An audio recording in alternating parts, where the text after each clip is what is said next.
Hello, you're here with Hello. Natty and Elizabeth from the Liberty Bells. Hi. And today we're with James Barnett of Barnett Survivors Limited, and we're going to be interviewing him about the false allegation made against Mark Pearson and his subsequent battle for justice. So James, can you tell us a little bit about what your company does? Yes, I can. Hello, everyone. My name is James Barnett, and I run a company called Barnett Survivors Limited. Now, that company is a very specialist company that helps male victims of female perpetrators principally. One of the main weapons of female abusers is the false allegation because of how she thinks about power. And the false allegation that carries the most weight is a false sexual allegation, a false allegation of rape typically. So my company works a lot of false rape allegation cases. It's approached by male victims from all over the country. I've worked about 135 cases so far, from Land's End to John O'Groats, worked cases in Scotland and overseas as well, all along very, very similar lines of a female perpetrator who's able to manipulate the system easily because she equals victim and he equals bad guy, and that's programmed through the infrastructure. And he can't see his children, or he has the police after him for something he hasn't done, or some other issue connected to a female perpetrator being able to manipulate whatever it is, social services, CAFCAS, courts, police, etc., etc., etc. So in a nutshell, that's essentially what my company does. And you've been working with Mark Pearson, who anyone watching this probably knows. They'd have to be under a rock not to have heard about his case. But can you tell us a little bit about the original allegation against him and the original case for anybody who's missed it? Yes. Well, it was back in 2014. Mark was making his way through Waterloo Station in London. A couple of weeks after he went home one Thursday or Friday, I believe it was, the police raided his home in the morning, and he was arrested on suspicion of sexual assault by penetration.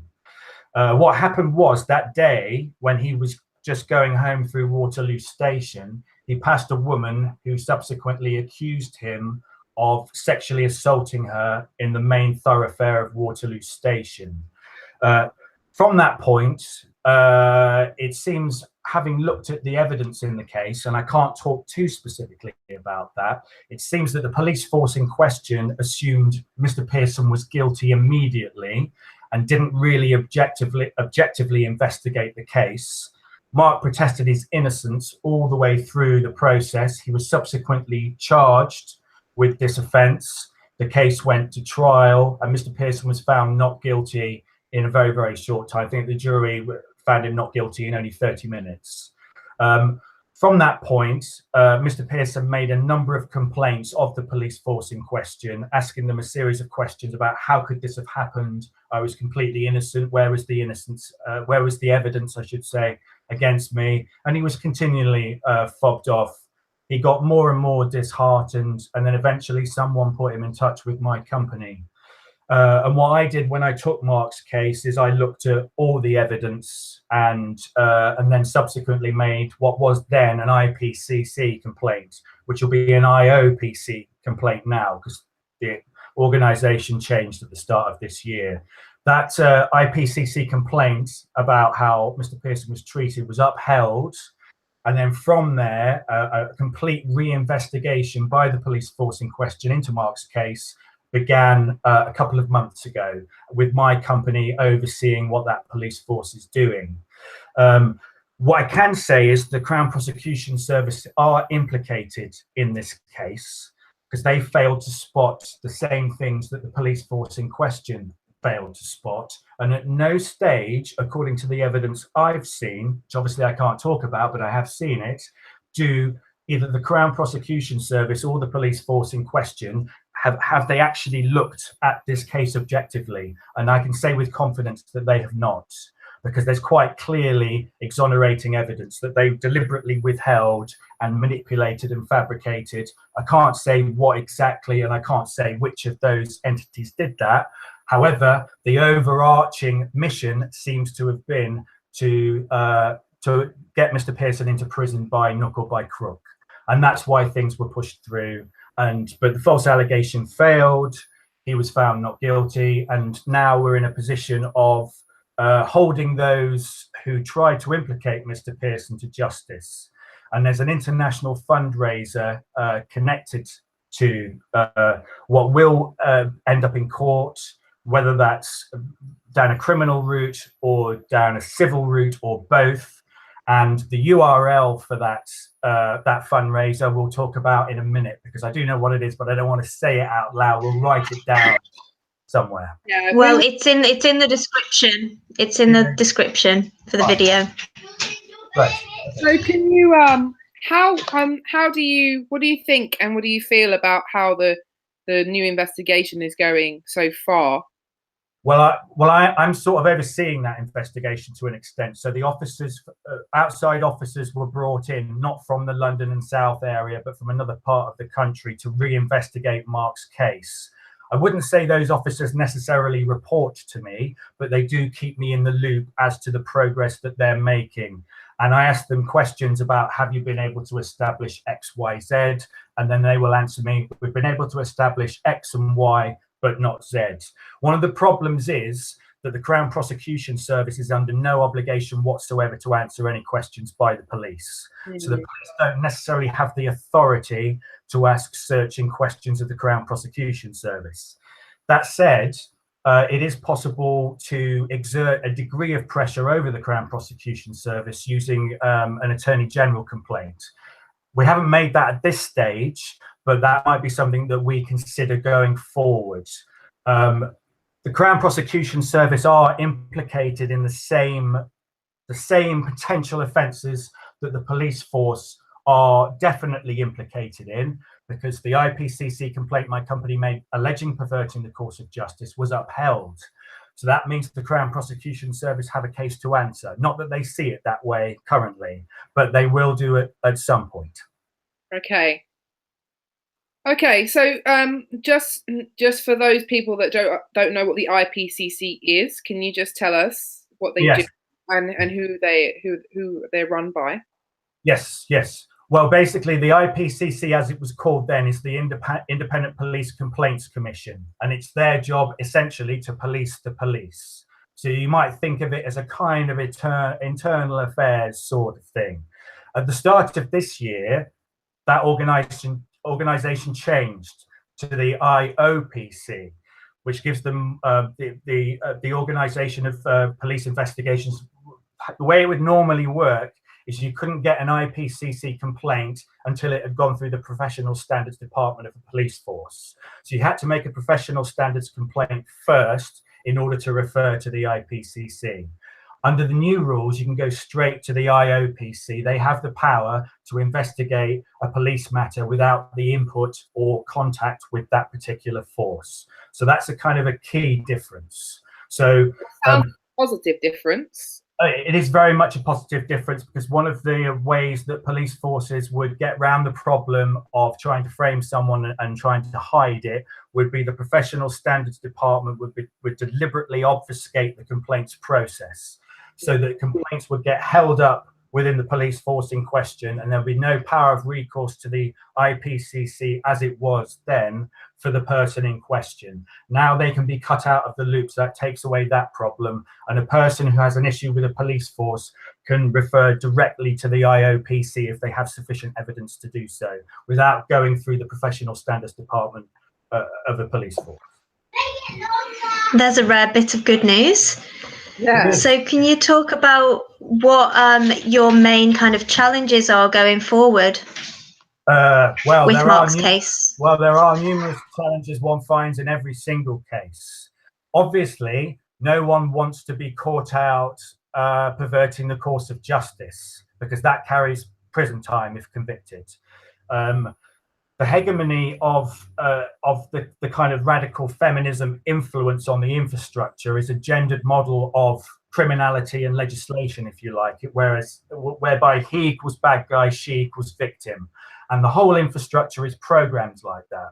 So when a female perpetrator executes one of her false rape fantasies, which is one of her main weapons, by the way, the police are trained to expect that because of how they're trained. So they don't bother objectively investigating that. It ticks across all the boxes. It then goes to the CPS straight away.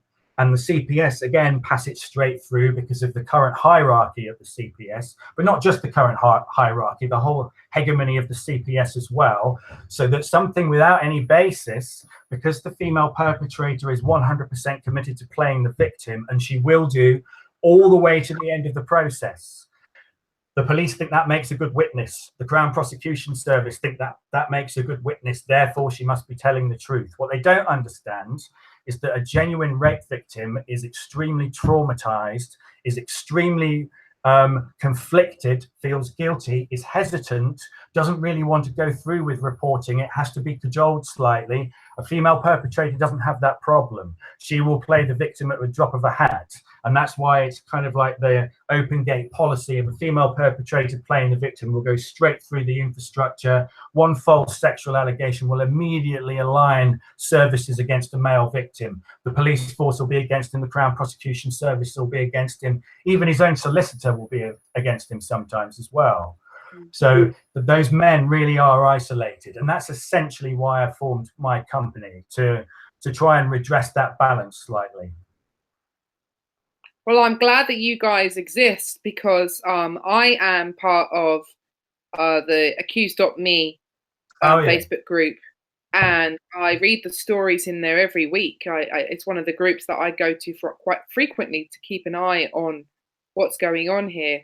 And even though I am aware of some of these feminist-inspired policies and the activities of the police and the CPS in this area, I'm still shocked at the amount of men coming in and the amount of women and grandmothers and aunties talking on behalf of men in their lives who've been accused. And also there are instances of where the definition of abuse and harassment has changed. Yes. And so that's also an added element to this. That's not exactly the case in Mark's case, because he's completely innocent. He didn't even have any contact. And that's right, Natty. There's a key point. In Mark's case, what's unusual about it is that he has no prior relationship to the female perpetrator in question. Yeah. So a lot of the cases I work it's a false allegation from an ex-wife, an ex-girlfriend, mother of children, ex-partner, whatever it is. In Mark's case, he doesn't know who she is. He's had no interaction with her whatsoever. There is no history of any kind between them. And that's the slightly unusual thing about Mark's case. What's also unusual about it is that it happened in the middle of London in Waterloo Station, surrounded by hundreds of witnesses.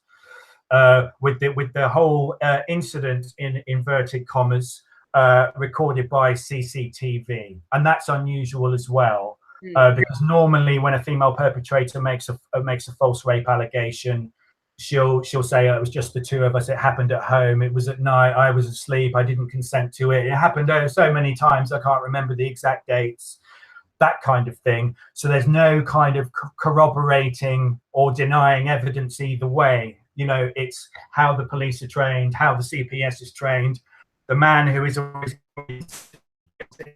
how he defends himself, which is normally quite poorly because he doesn't know what the hell's going on. So as you know, Mark's case is emblematic of all those other cases, though. You have the same institutional failings. You have a female perpetrator making a false sexual allegation with zero evidence that's taken as fact by the police force in question, who do not investigate it objectively. They don't look at the evidence closely. They don't really do their job properly.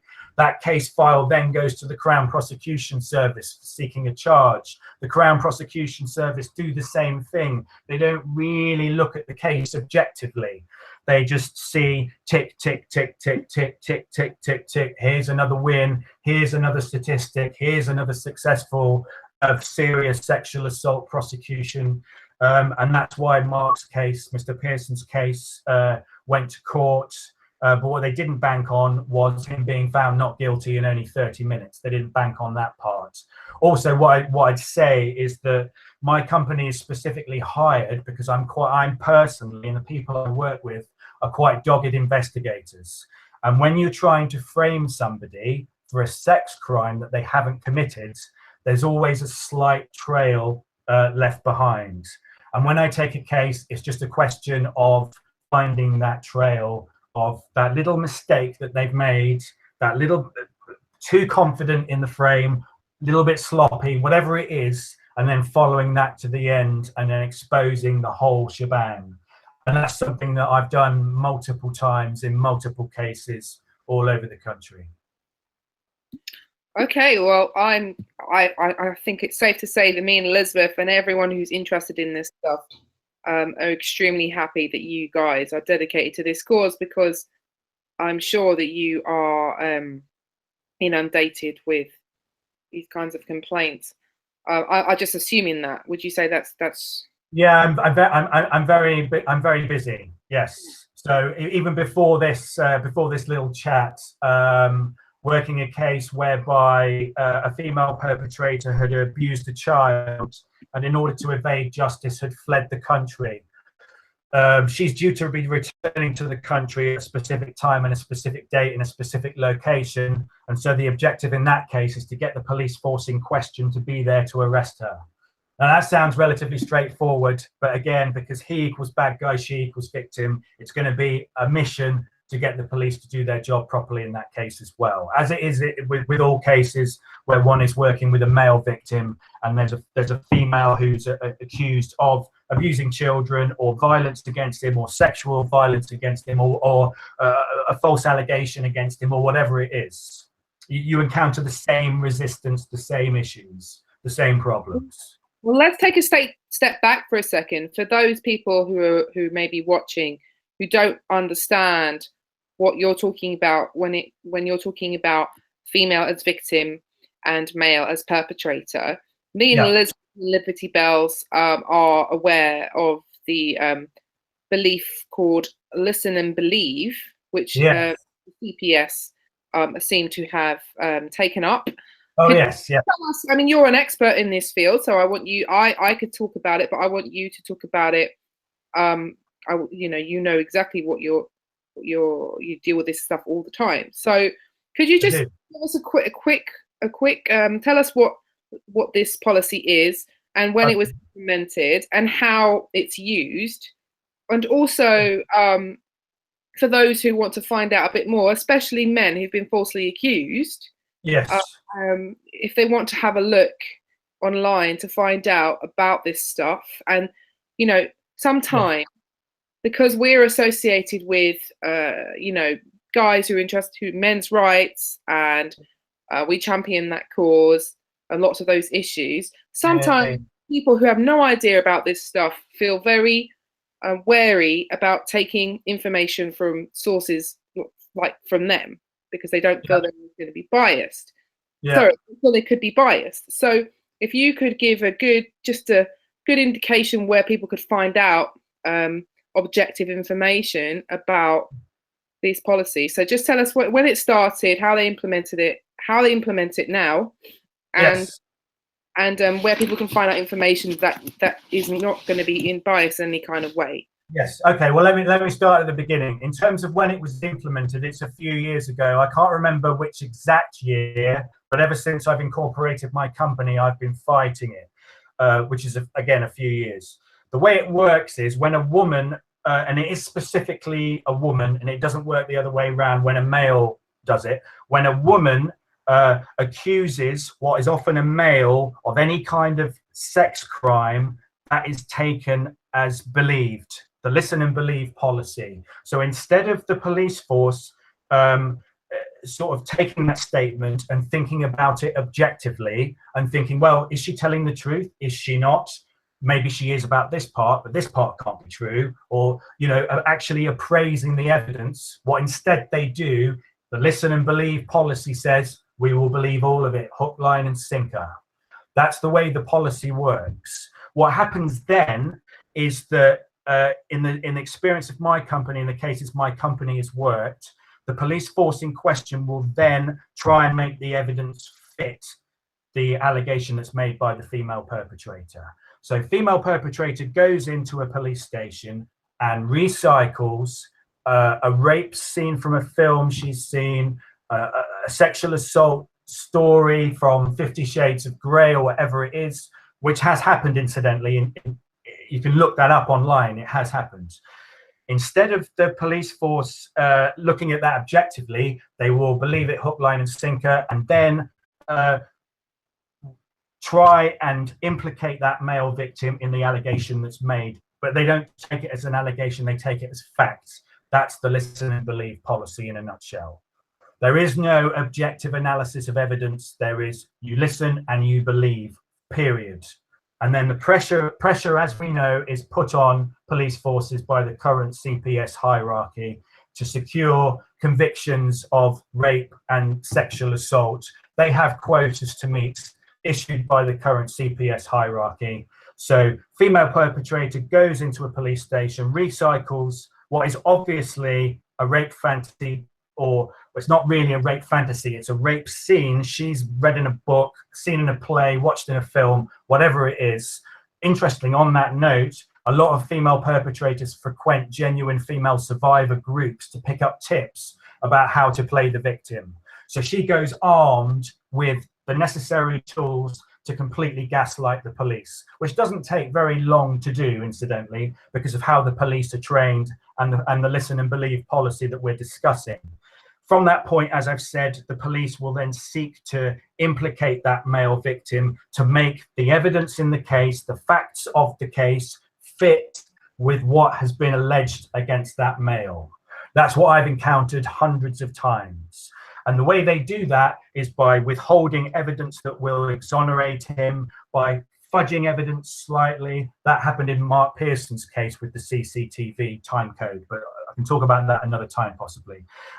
In order to suggest there was an opportunity for the male to do what has been alleged against him by the female perpetrator, to discredit his character in some way. And as we've seen in the news recently, because there's been a spate of them, a lot of those kind of attempts to implicate men falsely accused of sex crimes has come undone once it's got to trial, because a relative or friend or barrister of the male victim has actually done the police's job for them by looking at things objectively and finding, oh, here are the text messages that show he was innocent. Oh, the dates don't match. How can this be going to court? Or whatever it is. And then that evidence gets submitted and the case collapses at court. So there are several things happening here. One, the system is being blocked up because the system can only take so many victims, so many cases can only be heard at one time, in one year, in 1 week, etc., etc. So space is being denied for genuine cases to be prosecuted by this. It's a massive waste of public money. It's a massive waste of time. It causes huge psychological problems, as we all know in this conversation, of the male victims and their families in question. And often the female perpetrator who makes these false allegations, because of that listen and believe policy, the police won't investigate her for perverting the course of justice or wasting police time or whatever it is. You have to go down a civil route to try and get her for that. Well, I'm glad that you've mentioned all the cases that have come out recently. I think Liam Allen is the most well known, but there's been quite a few, and I think that's because of the Liam Allen case. The press is now concentrating on this issue, and also because all of the rape cases are now being reviewed in the UK currently. And what's interesting, Natty, is that the model is the same in all of those cases. Police have the evidence that exonerates the male victim. They actually have that evidence. They've chosen not to present that to the CPS, or they've tried to present it to the CPS, and it's got lost somewhere, or whatever excuse they're using. Yeah, so, I wanted to say that the coverage that I have been reading, they are the journalists that are reporting these cases, like the Daily Mail is a favourite one. Yeah. They're talking about police mismanagement and underfunding of the police services, officer, and they're not concentrating on the listen and believe policy that underpins this, which is part of violence against women and girls strategy, which the CPS, if you go and look on the website, they are dedicated to following. And as me and Elizabeth Bells have spoken about the Istanbul Convention and violence against women and girls before, we know that despite the fact that they say in many of the points of that convention and of the violence against women and girls strategy, the international strategy that the UN is promoting, they say that these policies are there for both genders, and they recognize that male can be victims in various ways.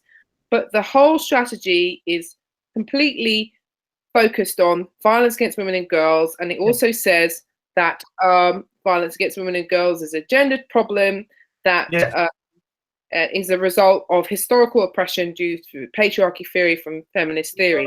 All of that well-informed material. Yes.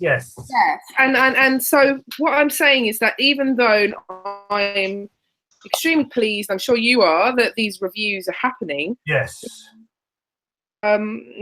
This particular policy is not being talked about in the media at all. No. And I'm just wondering what you think about that. If you think it's going to come out, do you think that? I don't think that, Natty. No, and I'll tell you why I don't think that. If you look at legislation in this country, specifically around serious sexual crimes, let's take rape. That's the most serious sex crime there is. One needs a penis in this country to commit rape. The way the legislation is written, it's very much he equals rapist, she equals victim. That's not the case in the USA. It's not gendered. The legislation isn't gendered there, so a woman can be prosecuted for rape in the USA. In this country, a woman cannot be prosecuted for rape. She can be prosecuted in very, very rare cases for aiding and abetting rape, but she can't be prosecuted for actual rape because she hasn't got a penis. And you can look up the legislation on the CPS website, since we're talking about that, of rape legislation in this country. Also, sexual assault by penetration, which is the allegation that was made against Mr. Pearson. That's not gendered, that legislation. So you can look up that legislation as well, but it doesn't say he is bad guy, she is victim. However, in real terms, because I've worked these cases, when a man goes to a police station and alleges that a woman has sexually penetrated him with, say, an object without his consent, he hasn't got a snowball's chance in hell of the police force taking that seriously. None. Zero. And I've worked 135 cases now. I stopped counting at 135, actually, where male victims of those kinds of crimes try to get their female perpetrators prosecuted, even interviewed for very serious sex stuff. And there is absolutely no chance. There is no chance at all. Zero. In fact, but before this, the conversation I had with a client before we had this chat, I'm not, obviously can't say his name, but he was sexually assaulted repeatedly by his female perpetrator. He has no chance at all of successfully reporting that to the police. None. Zero. He has tried, incidentally, but it's continually no further action, not taken seriously, insufficient evidence, etc., etc., etc. Because as you say, Natty, it doesn't fit with the narrative. It doesn't fit with the narrative of he equals bad guy, she equals victim, the violence against women and girls stuff, the Istanbul Convention stuff, the Duluth model, all of those things. It doesn't conform to that. So therefore, it's kind of swept under the carpet. And on that note, just talking about sweeping things under the carpet and changing things, you probably know this yourself, but male domestic violence figures are wrongly recorded as female victim figures for the purposes of funding and for the purpose of perpetuating the narrative.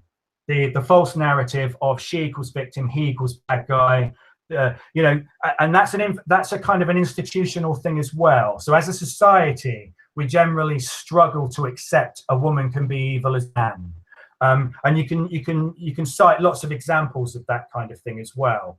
But in the legislation of this country, it's particular, and because of the way that the court is trained, that's family court, Crown Court as well.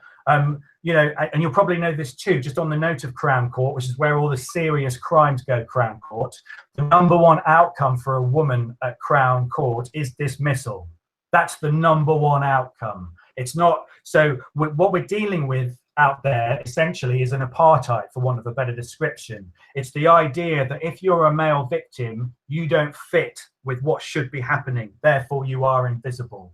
If you're a female perpetrator, you are invisible as well, because she equals victim. So half of all the victims and half of all the perpetrators are invisible to the infrastructure.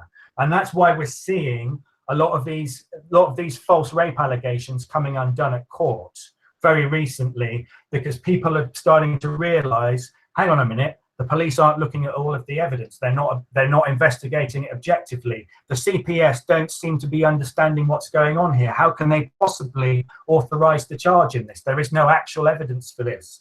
It's not about evidence. It's about narrative. It's about ideology. And that's essentially what my company fights against, that idea of ideology, which doesn't take into account truth, and it doesn't take into account evidence. It's about something else, the kind of things we're talking about. Yeah, I mean, as Natty's already said, what you're doing is so incredibly important, and thank God for you. You must have saved lives with the men you've worked with. But do you think that what you're doing has any potential to influence actual systemic change? Yes, I do. Yeah.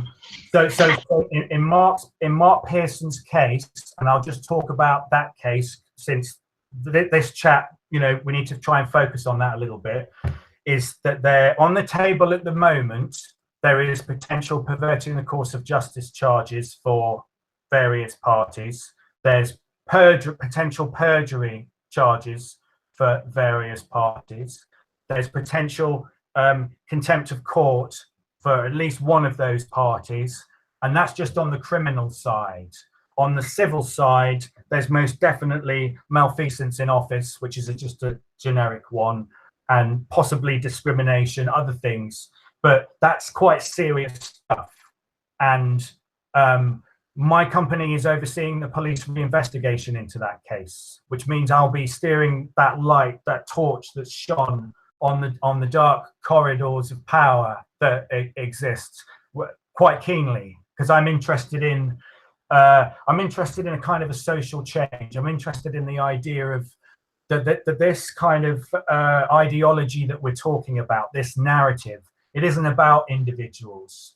It isn't about, who's currently in charge of the CPS, or who the crime commissioner is for a certain police force. It's not about that. It's about the overarching hegemony of something. It's about the idea, the narrative. It's about taking the truth and changing it into something else to make it fit with what the narrative is. And I'm interested in changing that. And the way to do it is to have leverage over the parties that decide what that narrative is and has the power to change it. And the way to do that, of course, is to make them change, rather than just, well, we'll sack her and replace her with someone else, or we'll get rid of him and replace him with someone else. It's about making them change, because if you get rid of whoever it is we're unhappy with, they will just replace her with someone else like her. That won't actually achieve anything. No. So what I would say is that the international fundraiser that is connected to Mark Pearson's case isn't just about Mark Pearson's case. It's about all the cases where you have a female perpetrator making a false sexual allegation against a male victim. Now, according to the England and Wales Crime Survey of 2013, the gender split in domestic violence is 60-40, according to the government. So that means 40% of perpetrators are female. Female perpetrator main weapon is playing the victim with false allegations. Also, 1 in 6 women will perpetrate abuse. So therefore, it's reasonable to assume that 1 out of 6 rape allegations are false. And in fact, there's a UWE study, University of West England study from 2006, which averages out false rape allegations at around 21, 22, 23%, around that ballpark, around the sort of 1 in 5 mark. And that's not a coincidence. I'm glad you brought that up, because I think one of the problems that we have is demonstrating with hard evidence and data the amount of false rape accusations and false sexual harassment accusations. People still believe the feminist narrative, that less than 5% or something. It's very, very small. And I'm beginning. I still believe that it wasn't that prevalent until recently, to be honest. And from what I've been seeing anecdotally, there is no way it can be that small. Right. And when I was talking to a few people in the Accused.me forum recently, they were saying that the crime survey figures will be coming out in March. Yes. And that they think that will have some good data that can be used, because as I said, it's not that easy to get the data for this stuff in compared to other things. Like domestic violence is somewhat easier from what I gather, from what I've seen, but false accusations, I think, has been a bit harder to sort of. Yes, but therein lies the problem, because false accusations is part of domestic abuse, and that's the thing. That's exactly what I was going to say. But yeah, carry on. Female perpetrators are invisible, and if they're invisible, it means their weapons are invisible. And if their main weapon is playing the victim in false allegations, it means that's invisible as well. So what they've done is, because they believe in that sort of gendered model, he equals bad guy, she equals victim, it's not just the female perpetrators that are invisible, it's all of their weapons as well. And so that's why the false allegations are treated like, the sort of gold star of rape allegations. Interestingly, though, police generally fail genuine rape victims because they don't seem to understand how a genuine rape victim behaves, because of how they're trained. And we know who trains the police. And I can't say who that is, but we know who it is. So when a female perpetrator goes into that police station and starts playing the victim and plays the victim and lays it on and plays the victim and plays the victim. Who it is or not? Sorry, or am I wrong? Can I say who it is that's training them in this area, or not? You certainly can, Natty, yes, if you wish, yes. Go ahead. You could just nod if I'm wrong. Isn't it Women's Aid, or am I wrong? Might be, I can't comment on that. What I would say is they may be part of it. I'll say that. How about that? Okay, they certainly have a monopoly of influence in this legislation and these policies. And to be honest, it baffles me that the government is continuing. Well, I know a lot more about the history. We obviously know Erin Pizzey very well. But in terms of, they are one group who have just an obscene amount of influence in this area. Yes. And in fact, in a way, if anyone was to be presented with how much influence they have, they would say, okay, actually, even if we're going to go down the diversity and progressive route, they are not diverse and progressive. They only represent one interest. And groups such as Gender Free DV, which I know the guy who started that very well, who has tried to, in the Bristol area, who's collected lots of stories and case studies of people from the gay and trans, gender fluid community, lesbian and gay community, who are all failed by this system, because this group, this charity, does not represent them whatsoever. So I just wanted to put that in. But you were, I hope you haven't lost your train of thought. Continue what you were saying. Oh, no, not at all, Natty. No, you're absolutely right. And the reason that the organizations like the one you've talked about have that influence is because you have those radical feminists in government, and you have that the next generation of radical feminists coming through who believe in the same gendered model that we've been talking about, that the old guard believed in. So you have the next generation who believe the same things, that he equals bad guy, she equals victim. And we could talk about some MPs who are in the Houses of Parliament today who have that view. And they're relatively young compared to the old guard, but they still have the same old guard views, the same things. So I think what we can say is that the government, British government, has been afraid of upsetting certain groups historically, and has perhaps found it easier just to say yes and give them as much money as they want, rather than rub them up the wrong way. I think it's probably fair to say that.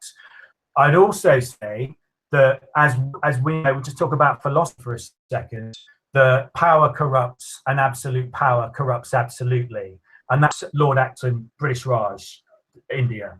So Women's Aid and other organizations like that one have enormous influence and enormous power over government funding, government strategy, other things, and that's often unchecked, that power as well. And for my company's part, what I try and do is I try and go around undoing as much of that damage as I possibly can. But you know, I just want to reiterate that it's very, very important for people who have a concern about the kind of things we're talking about, have a concern about, you know, do they have too much power? Or do they have too much influence? Does that lead to male suicide figures? Is there a correlation between suicide being the biggest killer of men 45 years and younger, between what happened 45 years ago in terms of Women's Aid and Refuge and those kind of things, which were 45 years ago? Is there a correlation between those two things? That question. And to what extent is men treated as though they don't really matter? That idea, the idea that a man's life is intrinsically worth less than a female life. And I encounter that kind of thing a lot in terms of just the day-to-day work of my company. So female perpetrator makes false rape allegation against male victim. He pleads not guilty, doesn't know what the hell's going on. It goes to trial, he's found not guilty. He's left with enormous post-traumatic stress disorder because of that event. And then he tries to get an apology out of the police. He tries to understand what's happened to him, and he gets absolutely nowhere, because they just want to bury it, and they will not touch the female perpetrator. The legislation around perverting the course of justice and wasting police time is very clear, by the way, and it doesn't say, well, if you're a woman, you can get away with that. If you're a woman, you can make as many false rape allegations as you want. And that's another thing I'll talk about, is that in order for a female perpetrator to get exposed, she has to make several false rape allegations. So if you think about the Gemma Beale case relatively recently, I think she made 13. I think it was 13 or 15, whatever it was. So it was only after she'd gone to those kind of lengths that the system seemed to recognize her and discredit her. But they didn't call her what she is, though. They didn't call her a female perpetrator. They called her a serial liar or a serial fantasist. They don't actually call her what she is. And that's essentially what the problem is. Again, acceptance of the female perpetrator. Do you accept a woman can be as evil as a man? Do you accept that a woman might go about getting that power from that evil in a slightly different way to the way a male might go about getting the power from that evil? How will she do it? Well, if the infrastructure is programmed in such a way, well, she just needs to play the victim, and then immediately everyone's on her side and her target is destroyed. That would be a way to do it, and that's why female perpetrators play the victim, because it's really easy to do. All you have to do is go to that police station, execute that pre-planned rape strategy, the one you've stored in your head from that film you saw with the rape scene in it, or from 50 Shades of Grey with the sexual assaults in it, or whatever it is. Go to a police station, say that against the man you want to punish, and immediately the police and the CPS will be on that male.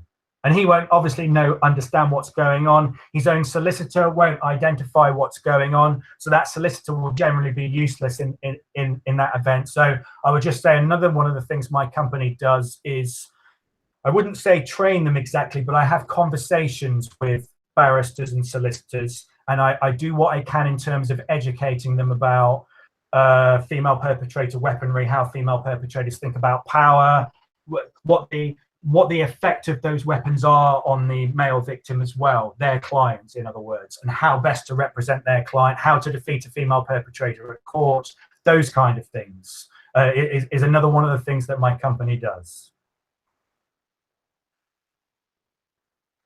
A stunned silence. There we go. I was waiting for Elizabeth because she hasn't spoken for a while. Sorry. Yeah, I'm keeping my microphone on mute because we've got serious play going on in the hallway. Right, background noise. Yeah. Background noise. Well, do you have a question, or shall I continue? She's put mute back on. She's got two lovely, adventurous, and energetic boys in the background. Yes. No, you go ahead, Matty, if there's anything you'd like to ask. Well, I guess what I want to concentrate on before we finish, really, because you have said so much, and I think it's excellent. You've I think we will have to talk to you again when the developments come from this particular case. Yes. I have spoken about the idea of trying to fundraise more for this case, because as you have demonstrated, it has the potential to do so much. Well, let me say damage, but I mean it has the potential to instigate. It can be a game changer, is what you're saying. Yes, it can be. The right way of putting it, exactly. And so I really want anyone who's watching here, every penny counts. Yes. Every pound counts. It doesn't matter how much money you have or do not have. So we are monitoring this case very carefully. I have met Mark numerous times, and I know that he will push this right to the end, and he will handle this with the has done so far. So just on the right guy. Yes, but just on that note, Natty, just on that. The CPS are under no obligation whatsoever to answer any questions by the police. They can't really be investigated, therefore, for crimes easily.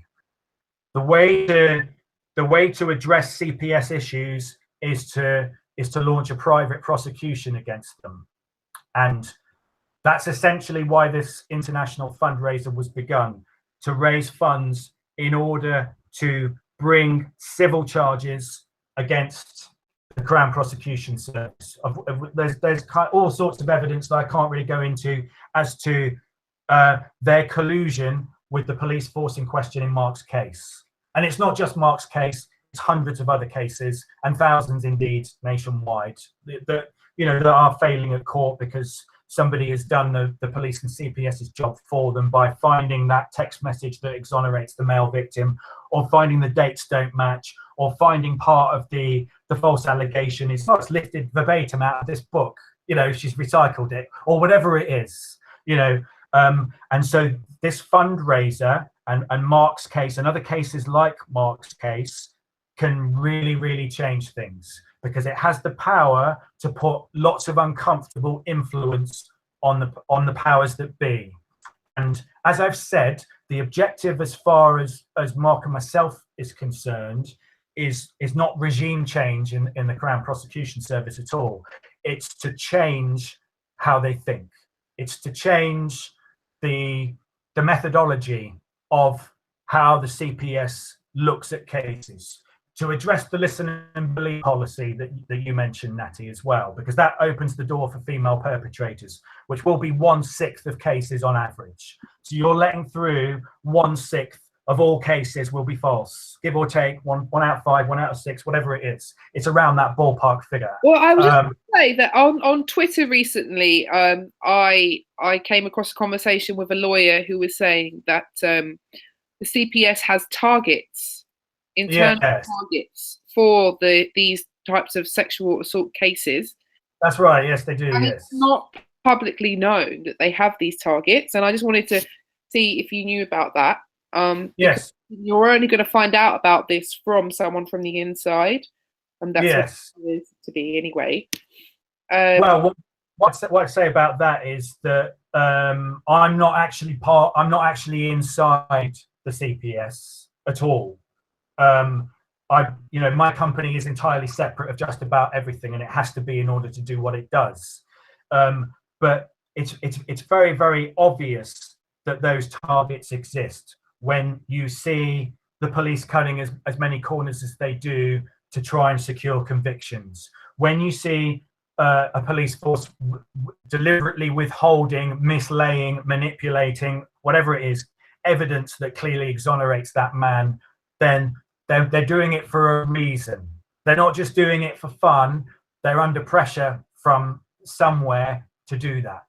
That's yes, obvious. That's what this lawyer was talking about, and I can show you the tweet on yes. the percentage of that they were saying that when they were involved, of the percentage of what the prosecutions in this area that what they were expected to get, and it makes complete sense. Yes. That because all of the cases that are coming alight, to light, to me, if I look at them, I think, okay, why would the police continuously keep doing the same thing over and over again?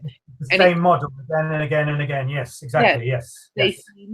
They seem to be under pressure to get a certain amount of convictions, and this is all to fit narrative, because the feminist narrative is that one of sexually abused. There's a really interesting dichotomy here, and a really interesting dichotomy. So, as you say, the police are under pressure to secure rape convictions and serious sexual assault convictions. What they would do better is to learn how to investigate genuine cases more effectively and learn to identify false allegations more effectively, and then instantly you improve conviction figures straight away, because you're not bringing obviously false matters to court that wastes time for genuine cases to be heard. Because as you know, a genuine victim, if the case doesn't go to court because there's a massive backlog, she'll probably change her mind about prosecuting anyway, because she's conflicted. She feels guilty. She might blame herself for what happened. Those are very normal human emotions for a genuine victim. So the infrastructure at the moment, because of how it's programmed, how it's trained, and the pressure, as you say, Natty, that's exerted from elsewhere, putting pressure on the police to cut corners, to accelerate as many cases through as quickly as possible, maybe without checking them properly, and skim reading statements and all that business, which definitely happens.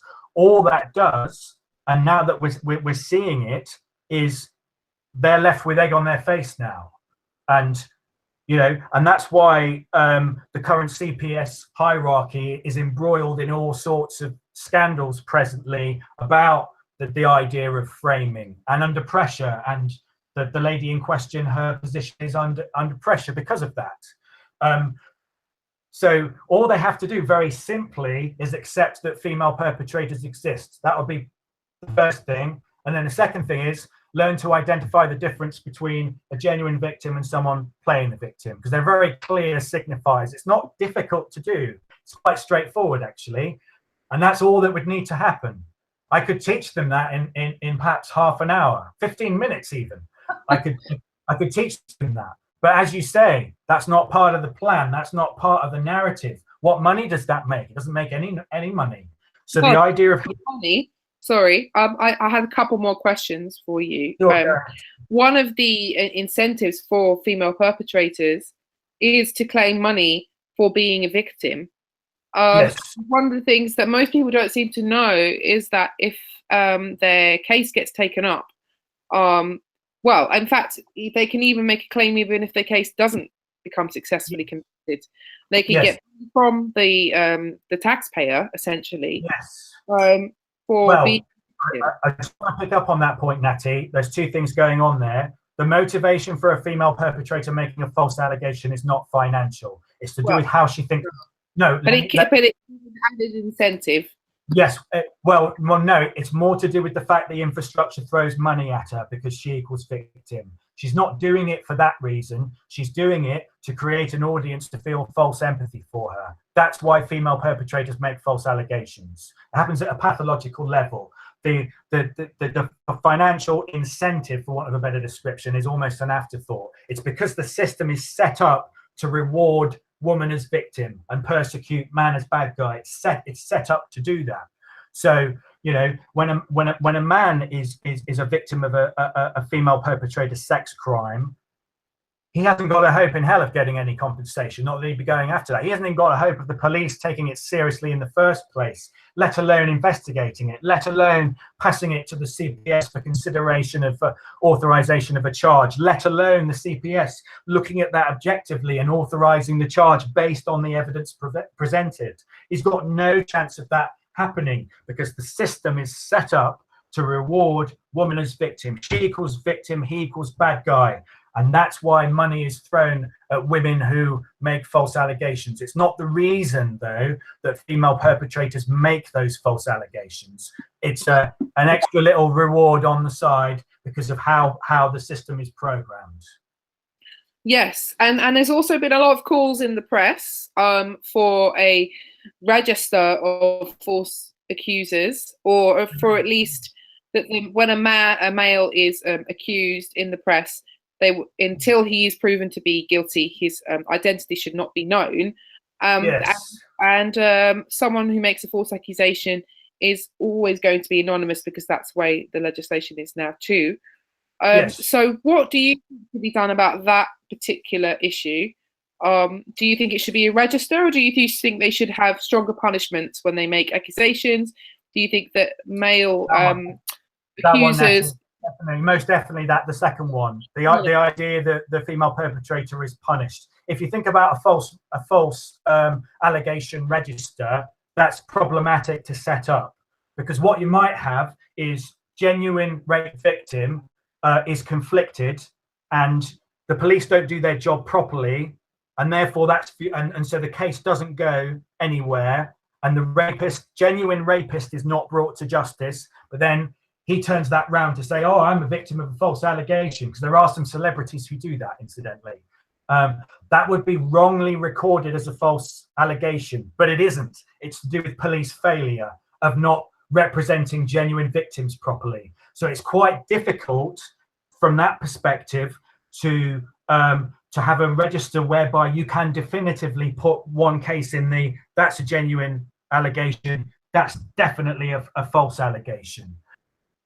That said, there are certain things that clearly delineate what a false allegation is. I can't go into those at this stage, it's far too numerous to talk about, but there are certain signifiers the female perpetrator will make in her ABE interview, her original statement to the police, that will give her away.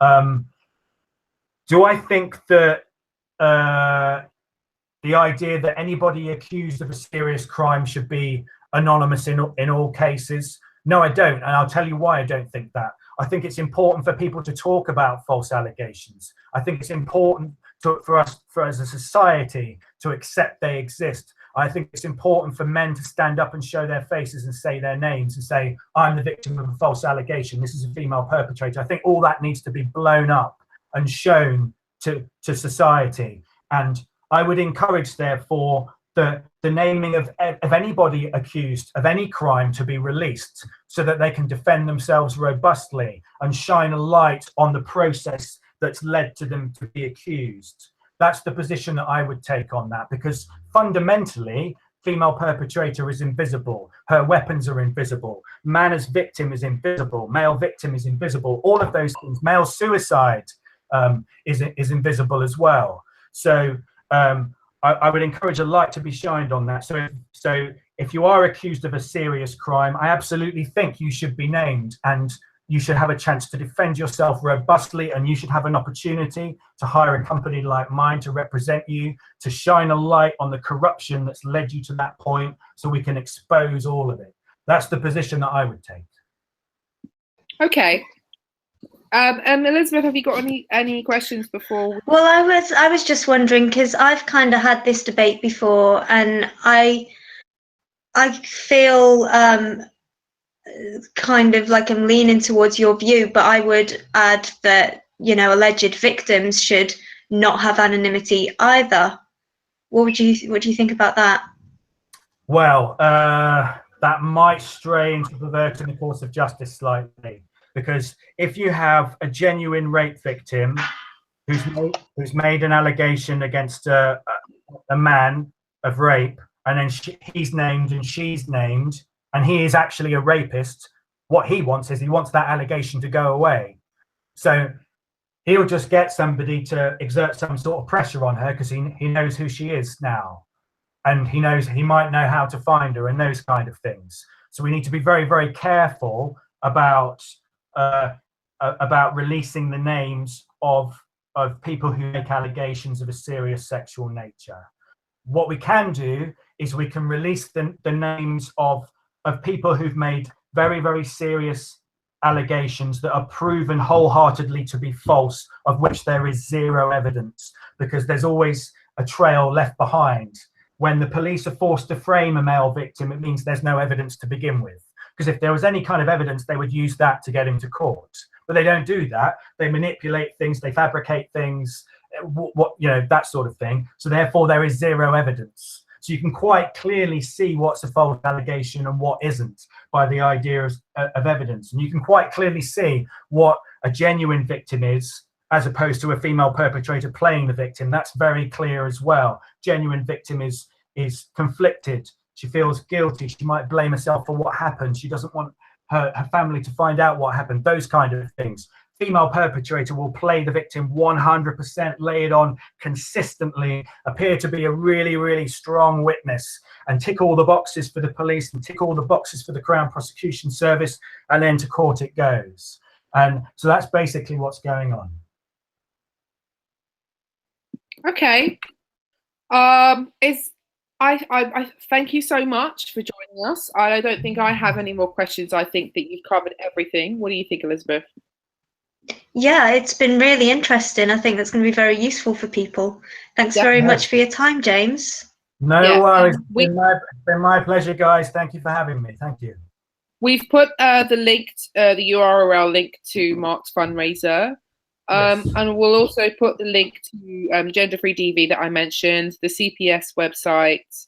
And also, a friend of ours recently did some research into false accusations on his website, William Collins. And I'll also link his site, because I think that was quite an interesting bit of research that he's done on 145 cases. Okay, now on that note, Natty, William Collins, 145 cases. Will female perpetrator main weapon be given as a primary reason for making a false rape allegation in that study? And I can tell you it probably won't be, because I've seen a number of reports and studies into the phenomenon, for want of a better description, of false rape allegations, and they give a variety of reasons, but they miss out the main one, which is female perpetrator main weapon playing the victim. So I would hope that Mr. Collins' report does have that in, but I'd say from experience it probably doesn't, because she equals victim, he equals bad guy. So female perpetrator main weapon won't be in that study.